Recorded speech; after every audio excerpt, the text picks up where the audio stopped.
don't be afraid to ask questions and ask more questions. Okay. If you don't know the answer to something, how are you going to find it without asking the question? You will go on an endless search, an endless quest with nobody guiding you in an unknown land with unknown creatures around that you need to figure. You're never going to figure it out on your own. You need help from other people, and that's okay.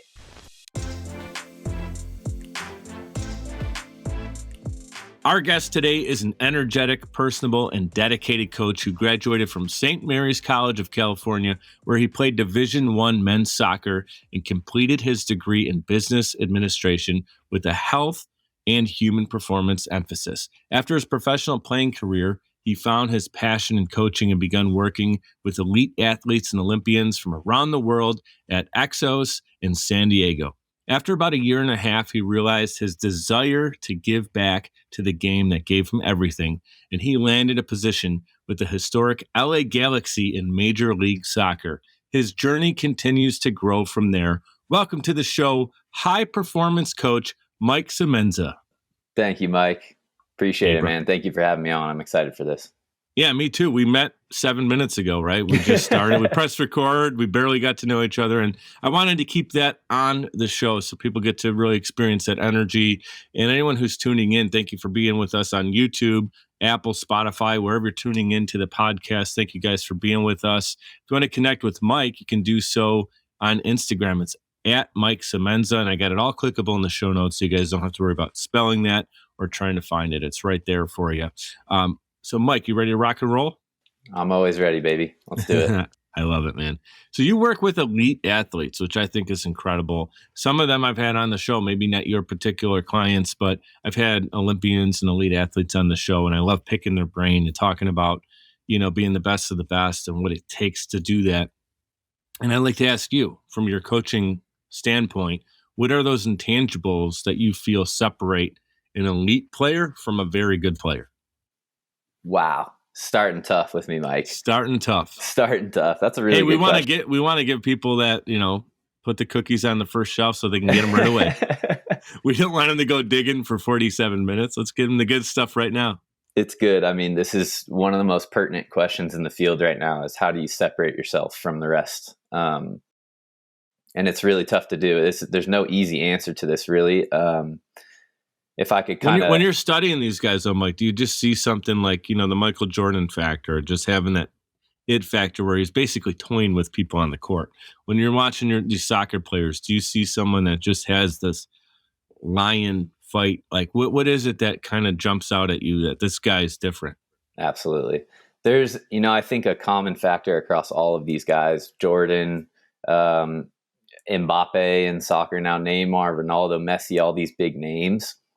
To me, what really separates them is just the combination of their desire to continue to prove themselves to everyone around them, and then also the desire to never lose. And, when you can pair those two things together and find a healthy balance between those two things, I think you see the potential of an athlete continue to rise instead of getting to this point where maybe these guys are 32, 33 years old, where you're starting to reach the end of your career in soccer terms. But, you look at these guys, Ronaldo and Messi, and they just keep going up and up and up and getting better and scoring more goals every year. And how long has Messi been playing? His name has been in the mix forever, right? Oh, man. Yes. Since I started watching soccer. Is he like the Tom Brady of soccer currently? There's a huge debate over it, but yeah, you could easily go with Messi in that conversation. Absolutely. Ronaldo's, probably a close second. But to me, it's just the mindset of these guys have. You can't sit here and say that their skill is just continuously being refined on a day-to-day basis, because they may have already maxed that skill out. It's just altering the mindset and keeping it fresh, keeping it positive, keeping it moving forward. And that's what keeps these guys hungry to keep going. I think that's incredible. Well said. And that's the thing about Brady. Look, I mean, 6th round pick, 199 overall. We got the draft coming up this week as we're recording. So, that moment's fresh in my mind. As a Buffalo Bills fan too, we've gotten beat down by him for 20 years. And it was frustrating because You knew he wasn't the fastest guy, and quarterbacks don't need to necessarily be fast, but he wasn't that nimble. But he had this ability to move, and he still does because he's still playing, to move in the pocket enough to evade or avoid these 300-pound guys who want to kill him, basically. And they're like half a foot away, and he just does this thing where he moves up and he steps up and he delivers. And he's accurate, but he also knows timing. And like him and Wes Welker and Edelman and all these guys, the way they would just kill your defense is your defense could be in the right spot, but him and his receiver know they're going to go like this and do a 7-yard out, but go right on it this time. And he'll just throw it when the guy's covered, and he'll throw it in a spot, and then he just picks you apart. And it's like, how do you defend against it? And that's the thing. It's not necessarily the physical gifts anymore, especially later on in his career, but mentally, everyone around him knows we're going to win the game because we have Tom Brady. So if they're losing 21-10 and there's more than like 6 minutes on the clock, they still think they're going to win the game. It's still a game. I mean, the guy is so resilient, and his ability to adapt in different situations is incredible. And just like you said, just a little sidestep out of the pocket, that's something that he sees up here like 3 seconds before it even happens, you know? Yeah, and it's the difference between a sack from like a rookie or a starting, like a beginning player that's new to the league and doesn't feel that pressure. Sack, pick six, the awareness anything. thing. Yeah, and like it may end up being a 4-yard completion, but he doesn't put his team on a regular basis in harm's way. He's keep it. And the thing that and I respect him so much, as you can tell. And I didn't always talk about Tom Brady like this. I couldn't stand the guy for a long time because when I was younger. I mean, he came in the league in 2000. I was like 14 years old, right, back then. So when you're 14, you just don't like the bad guy. But now it's like, well, the bad guy is like freaking, that good that I want that kind of guy on my team. And now Josh Allen's becoming that, and he's doing those intangible things really well. And I know we're talking about football because that's a sport I know a lot about. I love to talk about the other football, the football that the whole world calls football, which is soccer to us Americans. Some of those intangible items, that someone like a Messi or Ronaldo, that they just have that it factor. What does it look like on the field? Yeah, well, my life goal was to share the field with those guys, and I never accomplished it, right? And that's okay. But I think one thing that football, American football, and soccer hold in common is they're both games of mistakes. Okay. For soccer, especially, you got 90 minutes on the field with added extra time. Yeah, and it's a beatdown. Your body is just terrible on your body, yeah. Man. It's great on your mind, keeping your mind mentally in tune for that long. It is absolutely exhausting when you walk off that field. However, you learn so much in every single game that you play in because it is a game of mistakes. And I say that because, Americans aren't heavily attracted to soccer because it's always a low score line for the most part. I was going to say, when I remember being back in elementary school, the first time I saw the giant net, when you're a little kid, it's even larger than life. You're like, man, we're gonna score like 40 goals, man. This thing is huge. And but then you see 5 goalies. you see like professionals, and it's 1-0, 2-0, 2-3, and it's like these goaltenders are so amazing. But it's really the fact of like the way defenses know how to basically hunker down and not allow a lot of action to go on. Like you have to make a phenomenal pass across. It's either a headbutt in or some kind of sliding kick in. It's never right. It's never like, very rarely, I should say. The word never is too strong.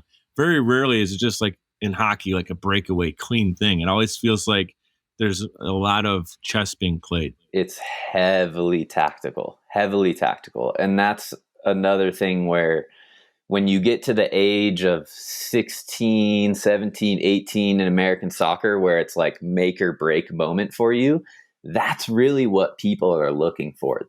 They're not really, of course, people are looking for speed. Exactly. Yeah. If you're playing on a high level team, you're not going to stand out with a good first touch because everyone's got a good first touch on the field.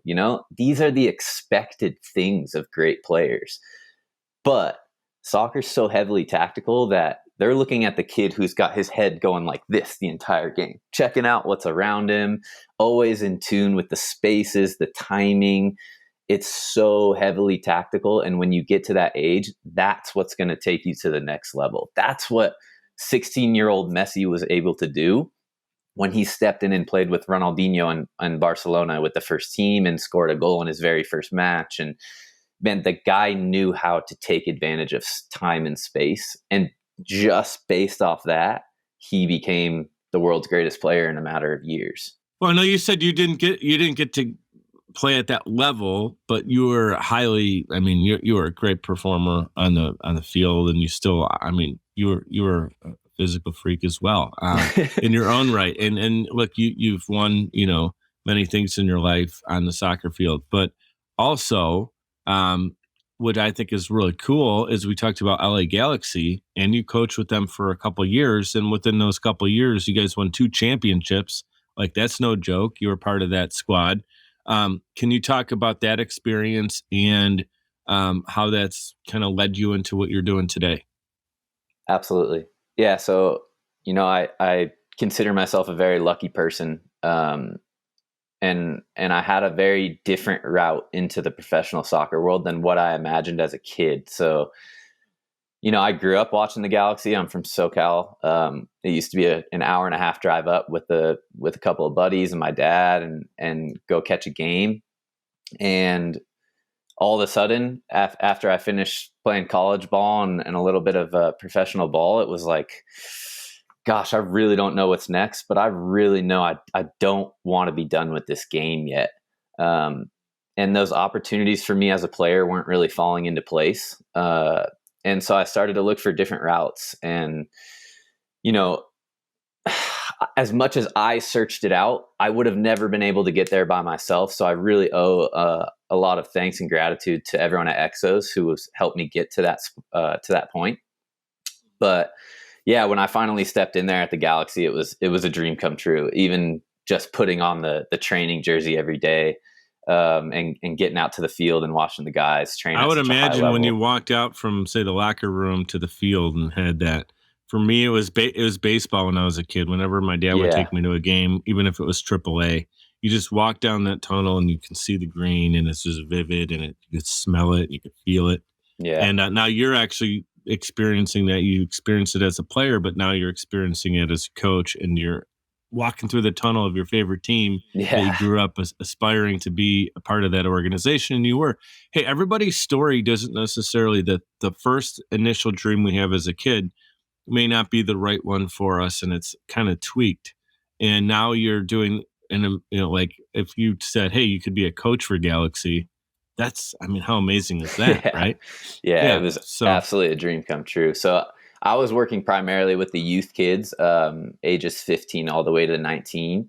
And is that kind of like the farm system? Yeah, it's similar to baseball, like single A, double A. Yeah, so you guys are scoping out 15, 16, 17-year-olds, getting them ready to see who can come up and play at the major league level. Correct. Yeah, we're pulling kids from across the country. How cool is that? Getting them in. You're really getting to see. So cool. Giving them a place to live. They go to school on campus. They get all their meals on campus. I really was submerged into this like 24/7 coaching lifestyle because I was with the youth academy.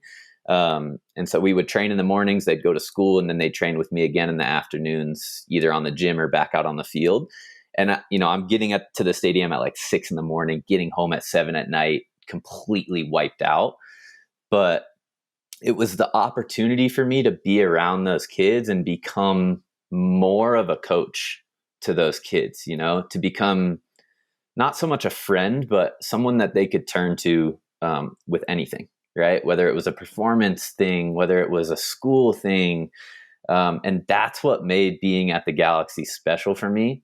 On top of course, like you said, anyone who is a sports fanatic, when you walk into a stadium and you get to actually stand on the field and imagine, 60,000 fans around you, of course, those moments are things that will live with me forever. Yeah, the little kid in you is just it's like ecstasy for absolutely, yeah.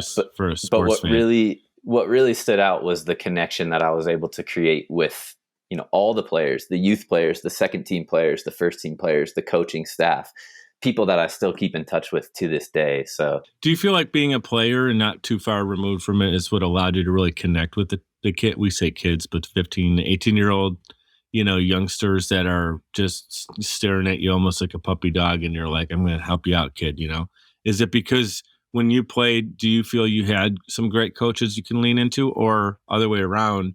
Was there some opportunities where like, I wish I had someone like this in my life. I want to be that person to someone. Was it a little bit of both? Really good question. Really good question. I think it's safe to say that I had both types of coaches in my career. And I think I probably had coaches that I wasn't too happy with a little bit more than coaches that I really enjoyed. And that always kind of influenced me as I started to become a coach, of thinking about those traits and characteristics that I liked and didn't like from past coaches that I had, and how could I incorporate them into my coaching style and my profession. And to answer your question, yeah, the first week I was there, Mike, oh my gosh, I remember being so nervous, and I was around a bunch of 14-year-old kids, and I was like, what is going on? I've got goosebumps. My legs are shaking. Yeah. Maybe a little bit of imposter syndrome happening there. Yeah, absolutely. And and they were so used to the coach that they had previously that now I was this new face. They didn't know anything about me, and we're all kind of sitting there like, I don't know if I should listen to this guy, but it switched the day that they saw me pick up a ball and jump in their training with them. And they were like, oh, Coach Mike can play. And so I think once they saw that, everything started to just, all the barriers started to break down, and, they started to come to, oh, where'd you play? The word is respect. Yeah. Absolutely. Yeah. You earn their respect pretty quickly once they saw you in your natural element there out on the field. We're going to take a quick timeout. It's a 2-minute timeout, just like we will. Little sports timeout. 2 minutes. We'll be right back with Mike Semenza. Podcasting is a great way to engage with your audience and stay consistently relevant. The only problem is you don't have the time or desire to produce your own show. You simply want it done for you, and that's where Social Chameleon comes in. All you need to do is press record and upload the files. We'll handle the rest. From planning, production, post-production, distribution, and digital marketing, we have you covered. We realize that times are tough and funds are tight, and Social Chameleon believes in building supportive business relationships.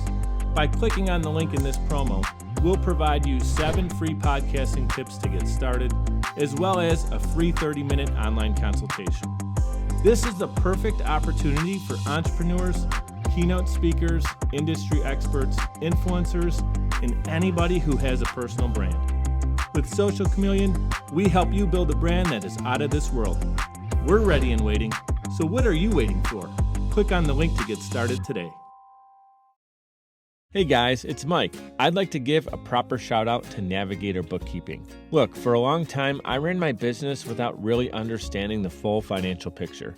I used my gut and my bank account balance to make decisions, which led to some poor choices and constant stress over my business's finances. I knew something needed to change. At the beginning of 2021, I made a decision that helped pave a more clear path for my business. I started working with Navigator Bookkeeping. Since then, my bookkeeping has been handled for me. I now understand the full financial story of my business, making important financial decisions much easier now, and it helps me plan for where my business is going. I highly recommend giving Navigator Bookkeeping an opportunity to help your business. Check them out at navigatingyourbooks.com. Again, that's navigatingyourbooks.com. It's time to know the full financial story of your business. All right, guys, we're back in action with Mike Semenza. And as I mentioned at the top of the show, you can connect with him on Instagram. It's where he's most active. And also, it's all clickable in the show notes, making it super easy for you so you guys don't have to worry about spelling Mike's name or my name for that matter. Thank you guys for being with us. We got Mike here virtually in the studio today. And I want to talk to you about the word purpose and being on purpose, Mike. So obviously, before the break, you were talking about kind of earning the respect of these 14, 15-year-old soccer players that are looking to you like, who's this guy? How's he going to coach us? And you're like on purpose in the moment, just totally living in what you were created to do as a player and now as a coach. Can you talk about how being on purpose, someone's why they do what they do, is so important to push you from being pretty good to that elite level? Again, kind of a follow up to the earlier question. What is it about you that you just know you're doing the right thing? Jeez, man, you come out of these breaks with the toughest questions. I love it, though. I love it. Whatever comes natural. Don't try to think of the right answer. It's like coming out of a timeout and you're playing Tom Brady, right? Like we talked about, right, you never know what's coming next. Oh, man, what is my why? What is my purpose? The first time I was asked this question, Mike, was at Exos, and that was my first job out of school. And Exos is a high-performance facility down in San Diego that works with NFL players, Olympians from across the world. Are you in the SoCal region now, or are you more in the San Diego? No, I'm actually in South Lake Tahoe now, so up in Northern California. I've only been here for about a year, but I don't know when I'm going to leave, to be honest, Mike. I love it out here. Cool. But yeah, I was really thrown into the fire, or it felt like that at Exos, and just being around, again, people that I grew up watching on TV, and then all of a sudden they were in front of my face asking me for, performance cues and ideas. And I was like, oh my gosh, like, why me? Why me? Why are they asking me this right now? And my manager sat me down one day. I was just an intern at the time. And he sat me down and he asked me this question, Mike. He goes, I just want to know what your why is. And I said, what do you mean? And he goes, why are you here? What are you doing? And he wasn't mad at me or anything. He was just curious. Like, who is this kid? What does he want to do with his life? And, I sat there and I was like, to be honest, coach, I don't think I can answer this right now. I think I need to report back to you tomorrow. And so I did that, and I took the night to sleep on it. And it was probably the best thing I ever did, instead of just babbling out something ridiculous, and I really thought about it that night. And I came back to him and I said, I want to change the way that people are coaching athletes. I want to change the entire approach to it. And I kind of saw him like take a step back, like, oh no, another one of these guys, like he wants to change a whole industry. He's going big. Yeah, exactly. And he asked me some follow-up questions, and tried to dig a little bit deeper. That's good on him, though, to want to get to know you at that level instead of just bringing another person through the program. Oh man, this guy was brilliant. He's one of the top mentors that I've ever had in my life. But he kept asking me these follow-up questions. Why do you want to do that? How are you going to accomplish that? When is that going to happen for you? And he just started to like overwhelm me. And I was like, man, I need to take another night and sleep on this. Think about all these things. And I found myself developing this pattern of doing that a lot more often. Of when you wake up in the morning, the first thoughts that come into your mind should be that. What is my why? What am I going to do today that's going to help impact myself, impact other people, and make me happy? That's the biggest thing, right? And so anyways, fast forward a couple years, someone asked me that question again, what is your why? And I was like, you know what? I can't give them the same answer that I gave Coach Holmes back then, because it's different now. It's 5 years later. My why has changed a little bit. That's good that you realized that. And that's important. Everyone needs to realize that. You cannot live with the same why for your entire life, because things are going to change, right? Mm-hmm. And, I saw a quote this morning, actually, Mike, and this is where I'm going with this, okay? I know I'm a long-winded guy, but it's okay. I saw a quote, and it said, there was a young kid, and he asked, a wise man, and he said, what's a great career for me? How can I make a great career? And the wise man responded to him, and he said, you can pick being a nice human being, because that's a great career with very little competition. And I read that this morning, and I was like, wow, that is so true. In a world that's like kind of going crazy right now, the number one thing you can do to anyone, whether you're working with an athlete, whether you're at the store shopping, you name it, man, the number one thing that we have to be able to do is be a good person. Yeah. And that is now my why. That is my why every day I wake up. That is my why for working with people, because I know I can make them better people too. And ultimately, again, that's another thing that makes you stand out as an athlete. Yeah, I literally started, and I'm not trying to self promote, but I'm going to take a moment to do it with Act Now. We got the Please Be do. Great, Be Grateful branded mic'd up Love it. gear.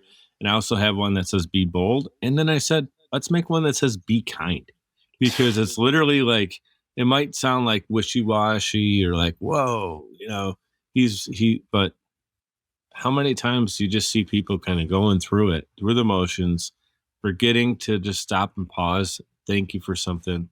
I told you off camera about a situation where I was missing this cable and I had to go back to Right. a place that was locked down for members only. And I had to like make a fool of myself, knock on the window. And I was so grateful that they let me in. And I thanked both people that were there. And they probably were like, this guy's being a little bit too nice. I just was like, I could have drove all the way out there and they just said, sorry, you don't have a pass to get in here. So being kind, it doesn't have to be this big thing. It's just those little being gratitude. Thank you so much. Tell someone why it meant something to you. Just make the person at the grocery store that's been there for 8 hours bringing out groceries and are miserable, make them laugh. Oh, that is my favorite thing to do, dude. How did you know that? I don't know. I do it all the time. Like I'm not a comedian by any means. I mean, sometimes I pull out some good stuff, but it's just changed the way that their pulse is beating. Exactly. It doesn't have to be a joke. It could just be, hey man, that's a really cool shirt or whatever, or I like the color or whatever. Or you're buying food and you're talking about the candy bar and you're just having a conversation and they're like, oh, you're not just like a robot. Right. And that goes right back to working with athletes for me. I pride myself. I think my number one skill as a coach is my ability to communicate. I don't think I'm not going to get you as the strongest person in the world. I'm not going to make you the most powerful person in the world, maybe not the fastest guy in the world, but you and I are going to communicate on levels that maybe you've never communicated with before. And we're going to get so much out of that maybe you didn't want to tell other people, or, people bottle things up, right? I do it all the time. I know you do it too, Mike. And yeah.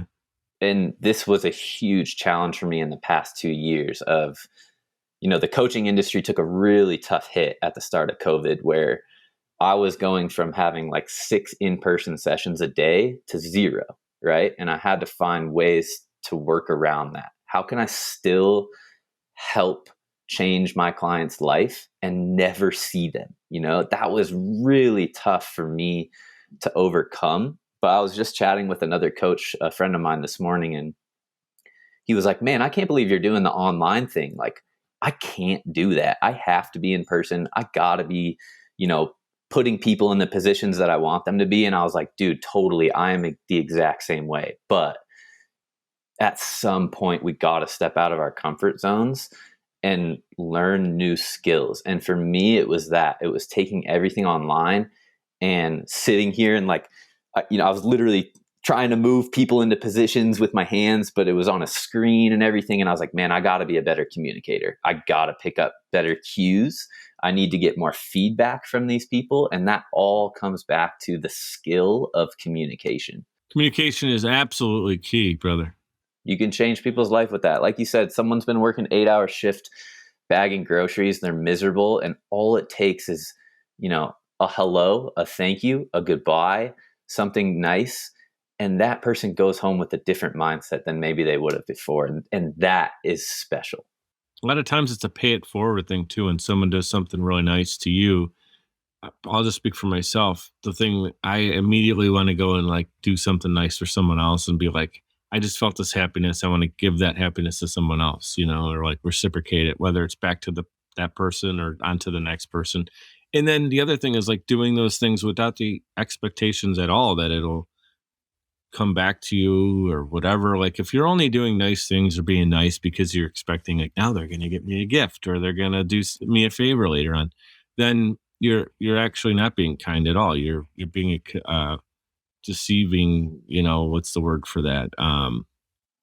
There's a word for that, where someone is basically doing something understanding it's going to only benefit them later on in life. But I'm no dictionary, but kindness should never be incentivized, in my opinion. Exactly. Right? We shouldn't have to dangle a carrot or a dollar bill in front of someone to have them be nice. That's something that it should be within us, and it's something that we should want to do. Yeah. I mean, if anything, the reward that is there is, if there is some kind of, I don't want to say selfish, but if there's some kind of self reward that comes from being kind, it's like feeling good. Yeah, it makes you feel good, right? Yeah. That's really important, right? Yeah. If you go and through we talk the day about happiness and Yeah. feeling good and happiness is so important because so many people can have it all, the financial situation, the beautiful spouse, the beautiful job, the nice car, this, that, and the other thing. But if those are out of whack, like they're just always kind of coming from a place of, less than enough. And it always, you're kind of always reeling instead of knowing that you can get it all. And it's internal and we Absolutely. really can control that happiness. So I know we ended up kind of getting a little bit off there, but that's okay. That's why the show isn't supposed to be a 5-minute show or it's not really tight, because these conversations are natural. It's a beautiful thing to get to know somebody and see, instead of the LinkedIn bio where it's just like 1, 2, 3, 4 things that Mike did. I mean, you guys can all see that. You can go to LinkedIn. You could read his bio. You can go to Instagram. You could see the highlights. We're here to kind of pull back the layers. This is just, I want to talk a little bit about going back to because you worked with a lot of younger kids, 14, 15. Think about yourself when you're 12, 13. You said your number one dream was to play. Right now you're coaching. What would you tell, if you can go back and talk to your like 12, 13-year-old self to do anything differently? Is there anything that you would say now that you kind of see it full spectrum? Ooh, yes, definitely. And the reason I asked the question is so we can help other people who are listening. They don't need to be 12, but they could be kind of like in the early stages of their next move. Yeah. Yeah, very important. If you're a young athlete listening, I think the number one advice I can give you is don't be afraid to ask questions and ask more questions, okay? If you don't know the answer to something, how are you going to find it without asking the question? That's what I would ask all the young athletes listening. You'll never right unturn now, that information. right? Yeah. You will go on an endless search, an endless quest with nobody guiding you in an unknown land with unknown creatures around that you need to you're never going to figure it out on your own. You need help from other people, and that's okay. And I think if you are 13, 14 years old and you can look in the mirror and say, I'm happy to go find help and ask these questions and not be afraid to ask them, that's what's really going to take that 14-year-old and start triggering that, that thirst and that hunger for more knowledge within the sport. Okay. I would ask questions to my coaches, and maybe they weren't the greatest questions, like, when is practice over? That's not a very good question. Okay. Yeah. We're talking about the coach is giving you something to do. Let's say you don't understand that. Instead of going and standing over on the field and say, okay, I'm just going to sit here and hopefully no one notices me and watch. Blend in, or you're just doing it wrong because you didn't ask the question. Or you're just doing it wrong. How do you want me to do this drill? Do you want me to do it like the inside of my foot, whatever it is? And like, exactly. So yeah, asking to get more clarity. That's a really, really good insight to give anybody. And one thing that I didn't understand, Mike, was, now that I'm a coach, it's a pretty stressful job. I had at the Galaxy, I was in charge of 50 kids, right? And that is a lot to deal with. And you can't expect, when you deliver something to 50 kids, you got to just expect that like 15 of them, it didn't really register up here completely. Okay. Are all those 15 kids going to raise their hand and ask a question? No, maybe one of them will. Okay. And so, knowing what I know now, if I was 13, 14 years old, I would have made the realization that coaches have a lot going on. They're trying to help 15, 20 kids at one time, and they also can't read your mind. So when you don't understand something, if you don't do this and stick your hand in the air and be humble and ask that question and be okay with kids laughing at you, man, you're going to make it so much farther than all those other kids because you're going to continue to build more knowledge up here. And, you know, you got to remember that the coach wants what's best for you, but it's hard for him to explain that to you, to now portray that. This is good advice this could go for a relationship. This could go for working with people on the team of your job. If you're a leader or if you're on a team with leadership, that you're working with, that communication, you talked about it earlier. Would you tell coaches tuning in right now, whether it's a sports coach or a business coach, it's important to have that conversation up front, then say, like, if you were to start a new soccer team today and you had 50 kids show up to tryouts, would you say to them, hey guys, I want you to know, no question's a dumb question. We want to communicate because I can help you and we can win a championship if we all are communicating with one another at a high level? Like, do you just get it out there on day one? Absolutely. I don't think there's anything wrong with that. Yeah. I think holding it back from your athletes is almost a sin, putting them in an environment of fear rather than an environment for growth is something. Maybe that respect has to happen a little bit first, though, right, Mike? Because we talked about the chance earlier. that they're going to listen and that it lands on ears that are engaged opposed to deaf ears that are just like, we're here because our mom or dad signed us up for this tryout or something. Yeah. So that's kind of tricky. You got to know when your audience is ready to hear it. That's where a really good coach separates from just, again, another person guy or gal walking through the motions. You're in it. And, a lot of times playing helps out too, because you, as you mentioned, have the experience of knowing what feels good when you're getting coached and when you feel like you're on an island. And now you're saying that island, I didn't have to live there for so long. I could have just raised my hand and got off the island if someone helped me out. Exactly. Yeah, that's super, super good stuff right there. Let's talk about Blayze Coaching. And guys, it's spelled Blayze Coaching. Shout out to Dion. He's your partner at the business, right? That's correct. I'm going to have him on the show. You beat him to the punch. You got on first. You must have had the fast pass or something. You got on before he did. But tell us about Blayze. Talk a little bit about your relationship with Dion and what you guys are up to, and share as much as you'd like. For sure. So Blayze is a online training platform for athletes of all ages. It is sport specific. So, Dion launched Blayze as he's a car racer. You guys will learn more about Dion when he's on this show, but professional race car driver. Okay. Very unique sport to begin with. All right. Something that when you think about finding personal training for soccer and football, it's a very simple thing to find, right? There's a couple skills, there's a couple basic elements of the game that coaches can help you with. Race car driving, where do you go find a coach for that? And you got to have your own car and all these things. So, he started it in extreme sports and he realized, the power of personalized coaching through extreme sports. And he said, why can't we just leverage the same personalization, one-on-one coaching with professional coaches from around the world? Why don't we just leverage this with soccer and baseball and basketball? And, he did it in great timing. Obviously the pandemic started and everyone was going digital with all of their training. And so, Dion reached out to me and asked me to run the soccer side of the business. And here I am running it. But yeah, what we do at Blayze is, we offer athletes the chance to work with a top tier, a professional coach who you might not be able to access within your community that you're in. And it's at an affordable cost. It's all online. You don't need any equipment.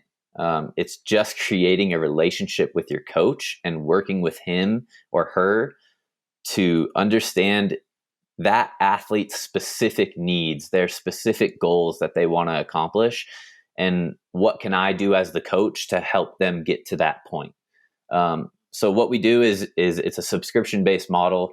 You would sign up in your respective sport, and then once you sign up, you'll just go through a list of professional coaches and you get to select what coach you want to work with. And after that, you have an intro call with your coach.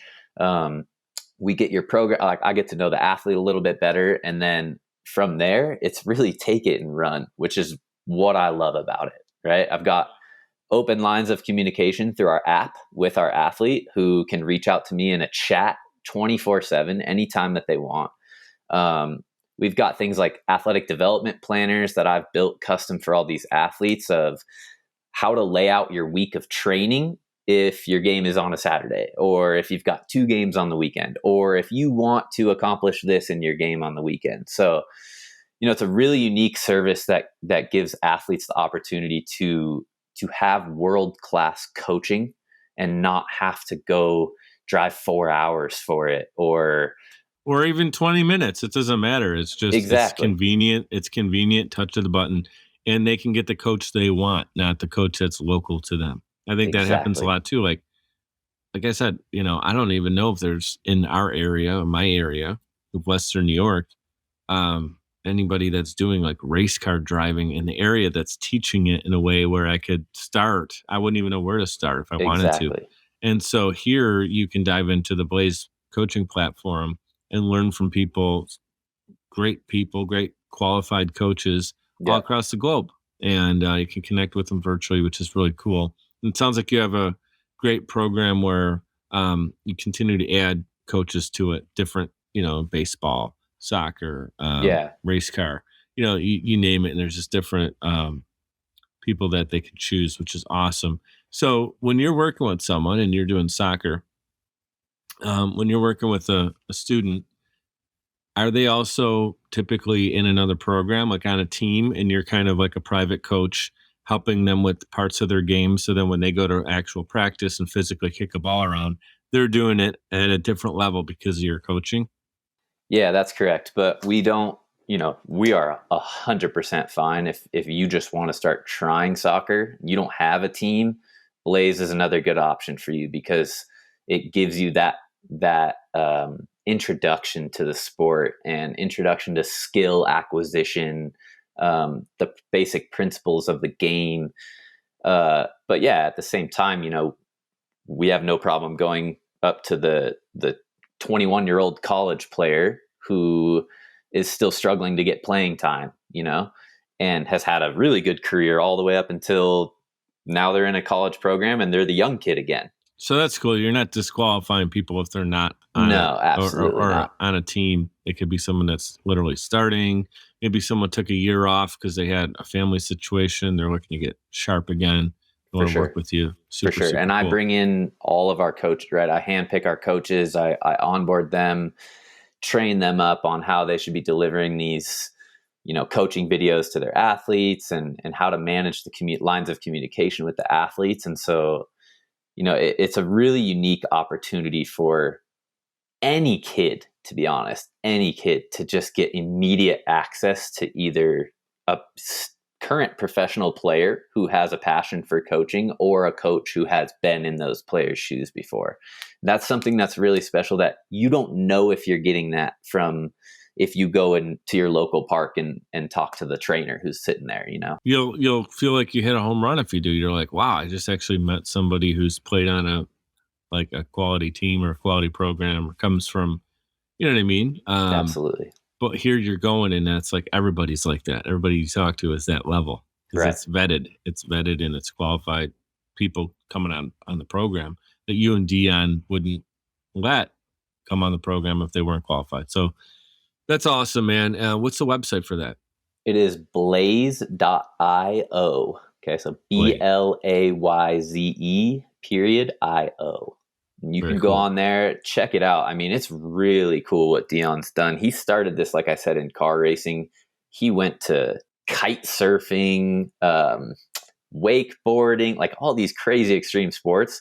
And I made a deal with him. I was like, Dion, if I run the soccer side of the business, like, I'm going to have to get some sessions with like the kite surfing guy, like it's something I really want to try. Go down to Hawaii. That into your agreement. You're like, 2 kite surfing sessions. But it's so cool. I mean, like, even for me, that kite surfing is something I've always wanted to do. And when I met Dion, it was like, hey, you can train with the #1 kite surfer in the world. And I was like, whoa.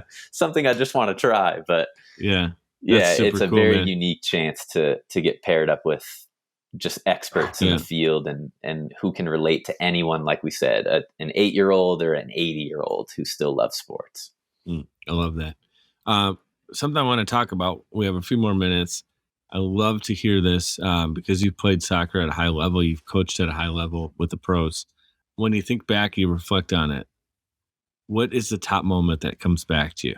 Like, you ever just lay there and just like kind of relive that highlight moment that's like, man, that was so cool that I took part in that. Oh man, in my playing career or coaching It could be career? anything, man. What just comes back?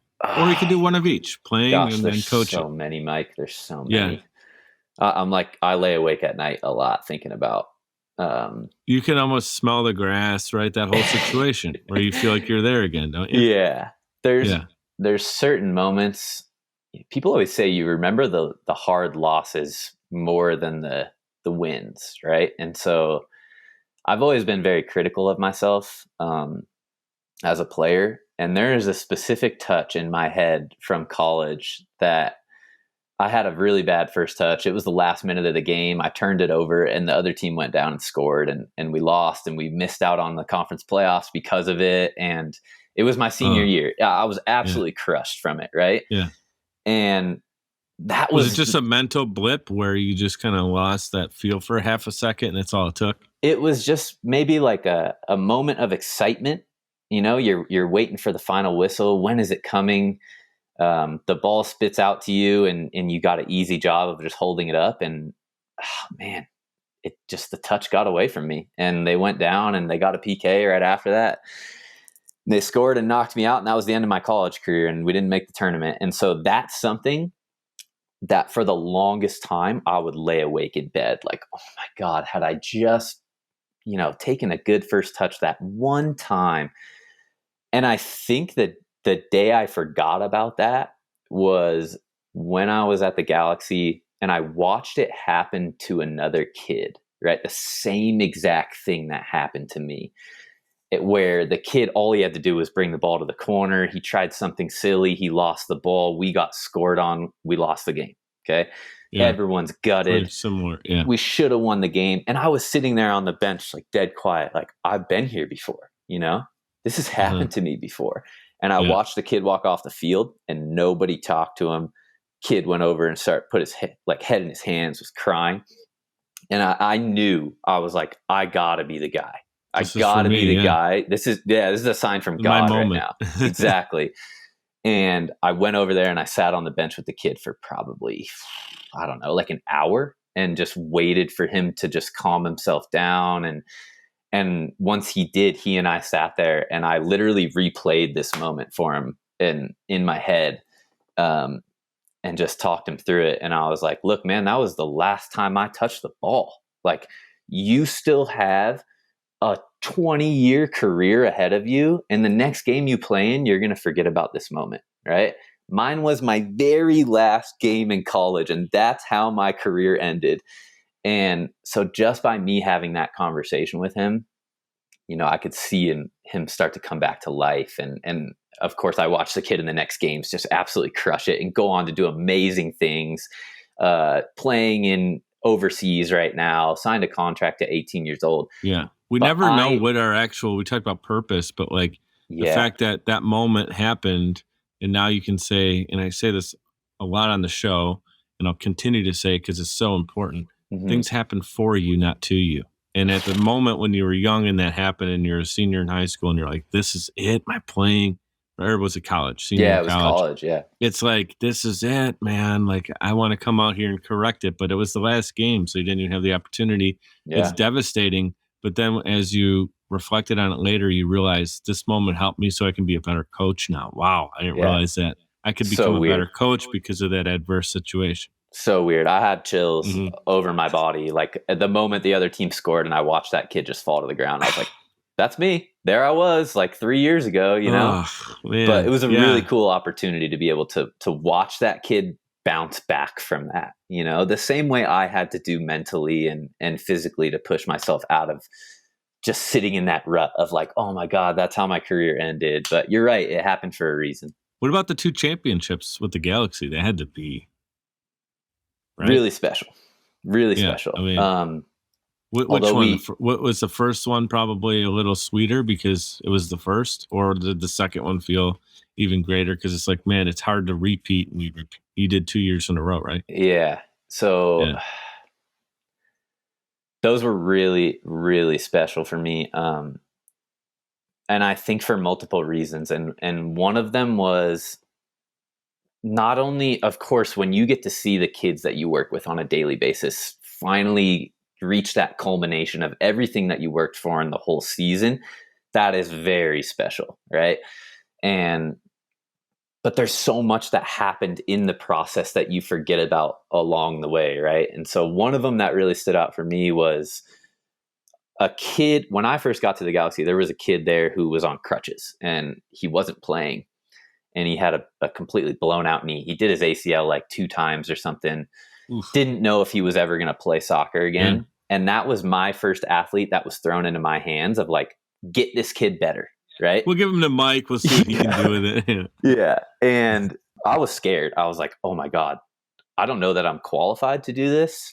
I don't know that I'm the guy for this. But you know what? You had to be the guy. Yeah, I had to be it. I had to figure out how to become that guy for this kid, right? He was relying on me to get his career going again. And after 8 months of the rehab process and painstaking process to get this kid back, I watched him win a championship, and that was really special. It went, yeah, and he was playing, right? He could have been on the sidelines still watching, but he actually got minutes in that game and he contributed to it. And it wasn't just that game. I got goosebumps. I know, right? Yeah, like, I'm going to call this kid after and tell him. There you go. But that's awesome. Yeah, I think it was, there's little moments when you reflect back after all the hype of the championship is over. You look back on the season and you remember those little moments that stood out for you throughout the way. And getting that kid back into the team environment wasn't just a reward for me. It was a reward for the whole team. Okay. That was someone that they missed playing with. That was someone that, they loved having on the field all the time. And the fact that the work that I did with him and the work that he put into himself got him back into that environment and ultimately lifted the spirits of the team. And, who knows, that could have been the deciding factor that pushed us and motivated us to go so Again, far. It's not one of those X factor physical traits. It was what the kid brought to the team. Exactly. Just seeing him run again out there, the whole team felt energized by that. And absolutely, there's no value you can put on that. It's a feeling. Yeah. So lifting, of course, lifting the trophy and everything at the end of the season is special, but it's what goes into it. It's the hard work that goes into it throughout the year that you really remember. Yeah. Well, I asked you 2 of your favorite moments, and both answers were helping a kid on the sideline with his head down, his tail between his legs. And another one was a kid that was a rehab situation. So I can tell you're doing the right thing, again, on purpose, because you are here to serve others. And you're doing it through your talents and skills that you learned as a player. And now you're serving at a high level, and you got yourself on the Blayze platform, which is huge, and it's going to continue to blow up. So I think this is amazing. I'm going to ask you one final question. You said I give you the hard ones out of the gate. Well, maybe I save the best one for last. So we'll see what you think of this. But imagine this, brother. You're the author in your own life story. You're the protagonist in the story, and you get to continue to live a long, healthy, prosperous life. You look back on it, you're reflecting on it. You get to define your legacy. What would that be? Wow. The first thing I'll say is the 2 most important people in my life are my mom and dad, so my parents. And as they get older, I think I develop a deeper appreciation for them. But my legacy would be to make them as proud as possible. And I don't know if I've done that already. But I know at some point when they leave this earth, they're going to be able to leave it knowing that they passed their legacy onto me and that I'm able to carry that. And to be honest, Mike, I sound like a broken record, but it kind of just goes back to my why now. And that's just like, be a good person, man. Just be kind. Just care for others. Try try to treat others how the way you want to be treated. I took all that from my mom and dad, whether it was through faith, religion, whether it was through growing up in a family of 5 and having like 50 cousins that you spend time with. Like, the one thing that they taught me that really, really matters, and that I know that it's the one thing that they care about. I could be a homeless guy, dead broke on the side of the road, and if that's my legacy, but I'm being kind to people, my parents are still going to be proud of me, because I never lost that principle. Yeah. And the other way around too, be a billionaire, but if you lose the sense of who you are, that they would feel there would be an underlying hurt there, kind of like, oh man, he's got it all, but he doesn't have it still figured out. Yeah. And I think everyone has those wants. Like, I want to be really successful. I want to have a lot of money and everything. It's just never something that like clicked in my head. Like, I've got to become a billionaire. To me, you don't need to be that to be kind, right? You can have nothing. Usually the people who have nothing have everything. That's one of my favorite quotes, right? They understand sacrifice. They understand gratitude, right? Like you said, it's the little things. It's not knowing where your next meal is coming from for some people. And when it comes and you say thank you and you're grateful, or you look at the person next to you and they're just as hungry as you and you give it to them and you're like, you know what, I'm going to wait for the next meal. Those are the things that I know that we need more of in the world, right? I think the word that comes to mind is perspective, right? You get that perspective when a lot of times it does take rock bottom to have the right perspective and appreciation for everything. Yeah. The little things mean so much when you lose everything. Coaching was my outlet, right? To live that out, to pass that on to others.